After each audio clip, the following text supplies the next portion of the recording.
মধ্যপ্রাচ্যে ইসরায়েল ও ইরানের মধ্যে চলমান পাল্টাপাল্টি হামলা বৈশ্বিক অর্থনীতির জন্য হতে পারে বড় ধরনের ধাক্কা। এরই মধ্যে ইরানের সর্বোচ্চ নেতা আয়াতুল্লাহ আলী খামেনি যুদ্ধের ডাক দিয়েছেন।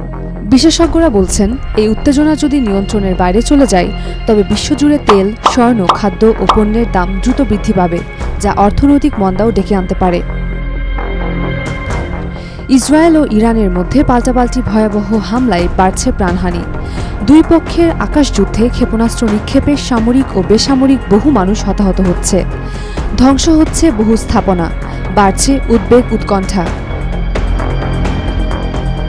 এরই মধ্যে বিশ্বের প্রধান শেয়ার বাজারে এই সংঘাতে প্রভাব পড়েছে।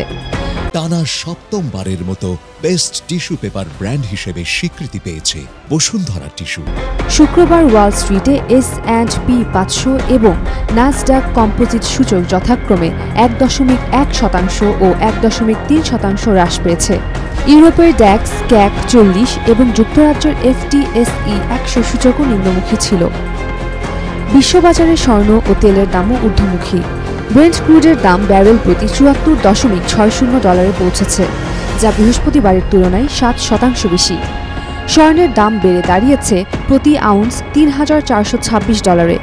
বিশেষজ্ঞরা আশঙ্কা করছেন, ইরান হরমুজ প্রণালী বন্ধের সিদ্ধান্ত নিলে তেলের দাম $100 ছাড়িয়ে যেতে পারে। এই প্রণালী দিয়ে বিশ্বে প্রতিদিন 2 কোটির বেশি ব্যারেল তেল পরিবহন হয়, যা বৈশ্বিক জ্বালানি সরবরাহের 1/3।